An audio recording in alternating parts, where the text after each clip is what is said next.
আসসালামু আলাইকুম। কি অবস্থা, কেমন আছো সবাই? আশা করি ভালো আছো। আমিও ভালো আছি আলহামদুলিল্লাহ। এই যে সকাল সকাল ঘুম থেকে উঠে কাজে লেগে গেলাম। মানে বাসায় কোনো কিছু শখ করে রাখলে এটা যে আবার পরিষ্কারও করতে, এটা যে একটা কি ঝামেলা। আর অবশ্যই যাদের বাসায় করি আমার তোমরা জানো এটা নিয়ে কাজ করতে কতটা বেশি ঝামেলা। 2 মাস 6 মাস পর পর এরকম ময়লা হয়ে যায়, তারপরে এটা ওয়াশ করতে হয়। এটার আবার মেডিসিন আছে, মাছ খাবার সব কিছু মিলে একদম ব্যয়বহুল।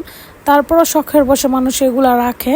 তো এই যে এইদিকে আমরা আবার মাছ ধরতেছিলাম, মোহাম্মদ ওইদিকে দুষ্টামি করতেছে আর কি। বাচ্চারা যা করে আর কি বাসায় থাকলে, আর ও সব কাজের মধ্যে মানে ডাকবে এইটা ওইভাবে না এইভাবে, এই যে আমাকে ডাকতেছিল।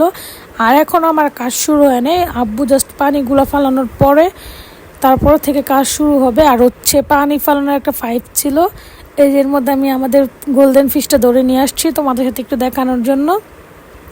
আর হয়তো বা ভিডিওটা একটু বড় হয়ে যাবে, আর পার্ট 2, 3 আসবে, কারণ এক ভিডিওতে এতগুলা মানে ভয়েস আনা সম্ভব না, কারণ ভিডিওটা অনেক লং হয়ে যাবে, প্রায় 15 মিনিটের মতো। এই যে এইদিকে আমি আবার দুষ্টামি করতেছিলাম, আব্বু বলতেছে কাজ রেখে কি শুরু করলা। এই যে আবার ক্যামেরা এইদিকে ওইদিকে অ্যাঙ্গেল ঘুরাইতেছিলাম। যাই হোক, আসলে দিন শেষে মানে সুখের জিনিস বা শখের জিনিস নিয়ে কাজ করতে কার না ভালো লাগে বলেন। যেমন ছাদ বাগান, অ্যাকোরিয়াম, তারপর হচ্ছে মানে আমার রান্না বান্না বাদে সব কাজ করতেই ভালো লাগে। জানি না আমার রান্নার প্রতি কেন ফিলিংস আসে না। যাই হোক, তো আমার পেজটা অবশ্যই তোমরা একটু ফলো করে দিও, যারা চ্যানেল থেকে দেখবো চ্যানেলটা সাবস্ক্রাইব করে দিও। সব কিছুই তোমাদের ভালোবাসায় পসিবল, তোমাদের ভালোবাসা ছাড়া কখনোই কোনো কিছু পসিবল না।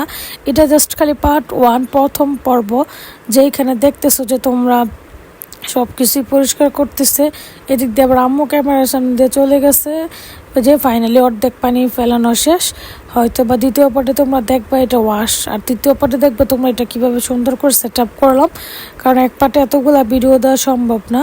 তোমাদের কাছে ভালো লাগলে অবশ্যই কমেন্ট করবা, আর এরকম গ্রামীণ ঘরোয়া ব্লগ পেতে আমার চ্যানেলটা অবশ্যই সাবস্ক্রাইব করে রাখবা। আর হচ্ছে যে বাচ্চা কাচ্চা বা এনে নিয়ে যে কচ্ছপ, এটা কিন্তু পানিতে থাকলে একদম দেখা যায় যে জীবিত, অনেকেই ভুল করে। তারপরে এই যে আজকে তোমাদেরকে আমি ক্লিয়ার করে দিলাম।